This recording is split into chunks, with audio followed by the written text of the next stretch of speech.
بسم الله الرحمن الرحيم اللهم صل على محمد وعلى آل محمد كما صليت على إبراهيم وعلى آل إبراهيم إنك حميد مجيد اللهم بارك على محمد وعلى آل محمد كما باركت على إبراهيم وعلى آل إبراهيم إنك حميد مجيد ربنا آتنا من لدنك رحمة وهيئ لنا من أمرنا رشدا al'ummar musulmi al'ummar jihar Kano da kuma sauran al'ummar musulmi na duniya gabaki daya muna taya juna murna a kan zagayowar wannan rana ta juma'a. Allah ubangiji ya karbi ibadunmu, Allah ubangiji muna roƙonka da kyawawan sunayenka ka sa muna daga cikin yantattun bayi a wannan rana. Allah ubangiji ka sa ƙarshen mai kyau.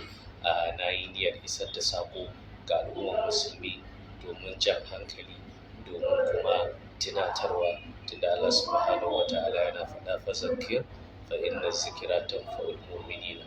Al'umma ta jihar Kano abu ne sananne cewa wani ya shigo da sunan malanta, wani ya shigo da sunan kira ga addinin musulunci, wani ya shigo da sunan ta kare darajar ma'aiki da alayen gidansa, amma kuma a zahiri a waƙi ruguje duk wannan martaba da daraja da mutuncin da suka shafa annabi sallallahu alaihi wasallam da alayensa ga baki ɗaya ya sa kafa ya rubuce ta. Al'umma mu dawo cikin hankalinmu, al'umma mu kasance waɗanda Allah yake ba da siffa ta mu'mini cewa allazina yastabiquna al-qawla fa yattabi'una ahsanahu. Babu laifi duk wanda yazo yana ta zance sa ka saurare shi, amma ubangiji ya siffanta wasu bayinsa wanda ya ce za su saurari zance amma sai su tace mai kyau daga cikin zancen su yi amfani da shi. Komai ya faru a musulunci muna koma marji, muna da tsari. Al'ummar musulmi mukan haska fitila irin ta tarihi domin mu duba mu gani menene mafita. Idan jama'a suka koma baya za su fahimci cewa Allah subhanahu wa ta'ala ya ba mu labari lokacin da annabi sallallahu alaihi wasallam ya taho daga yakin Tabuka. Akwai wata firka wadda ba firka ba ce najiya, firka ce ta munafikai waɗanda suka gina masallaci. Wannan masallaci a tarihi ana ce masa Masjidi Dirar. Suka gina wannan masallaci wanda ubangiji ya tona masa asiri, ya faɗa annabinsa annabi sirra da rahama alaihi abdul salatu wa tammu taslim, ya faɗa masa cewa sun gina wannan masallacin ne domin raba kan al'ummar musulmi. Allah ya umarci annabinsa sallallahu alaihi wasallama da cewa la takun fihi abadan. Allah ya umarci annabinsa sallallahu alaihi wasallama da cewa kar ya tsaya a wannan masallaci.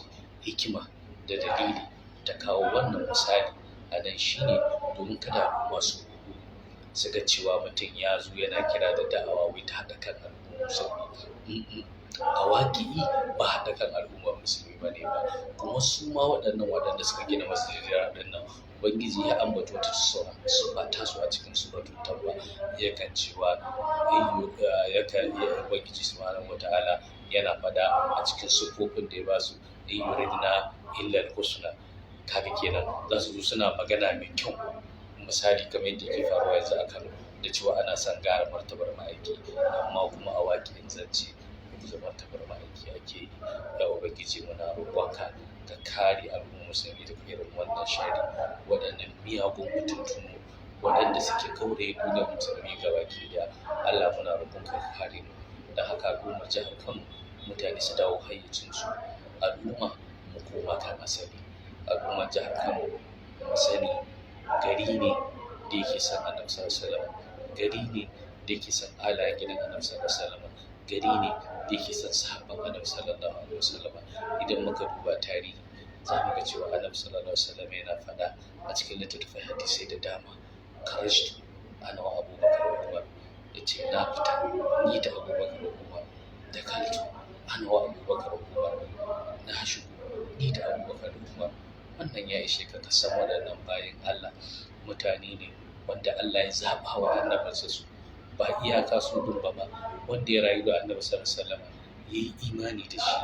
Allah ubangiji ya faɗi siffarsa inda ubangiji ya nuna cewa mutane ne Allah ya zaɓe su, wanda tun kafin zuwan annabin ma sallallahu alaihi wasallam Allah ya faɗi siffofinsu.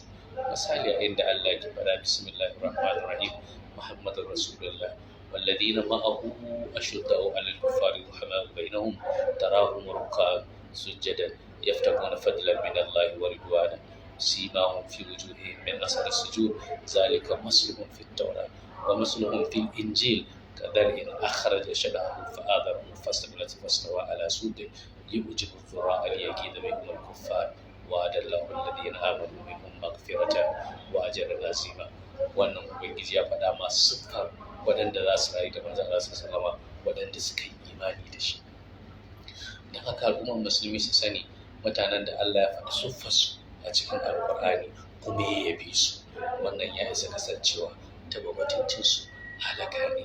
Sannan kuma wannan al'ummar ta Annabi sallallahu alaihi wasallam ubangiji ya kasa ta kashi uku, kuma kowanne daga cikin kashi uku nan ubangiji ya ba su siffa irin tasu, wanda idan ka auna kaga baka daga cikin wannan siffar to baka daga cikin kashin waɗannan mutane. Kuma kowaye kai a cikin duniyar nan a cikin kashin da ubangiji ya kasa zaka kasance ɗaya daga cikin waɗannan.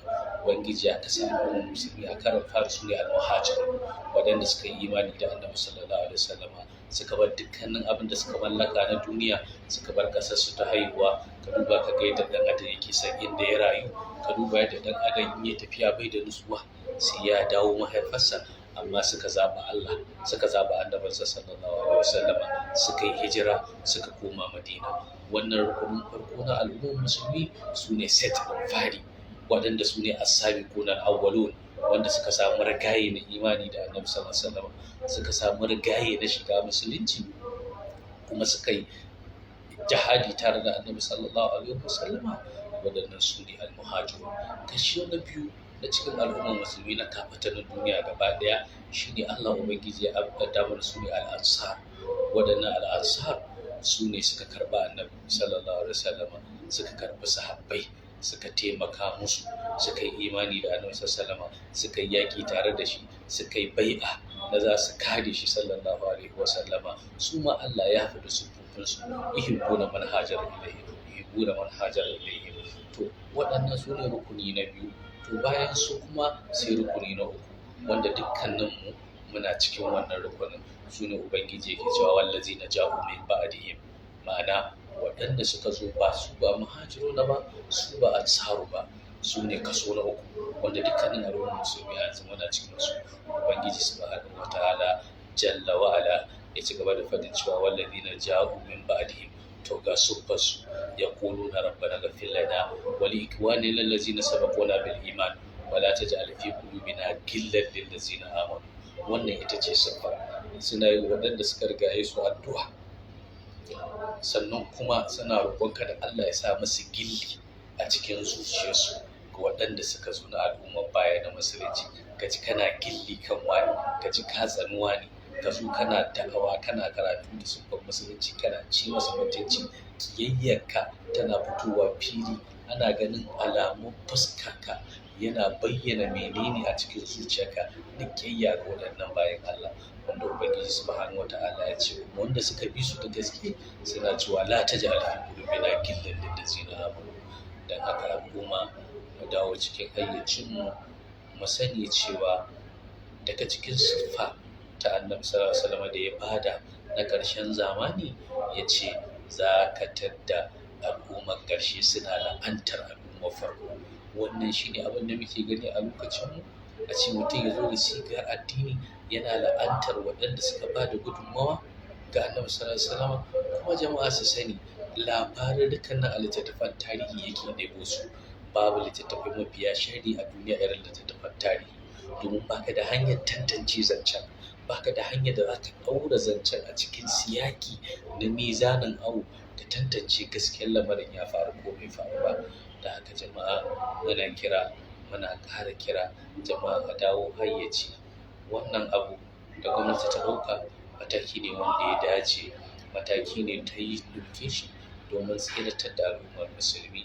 Muna godiya ga gwamnatin jihar Kano, kuma muna roƙo da Allah ya riƙo da hannunta.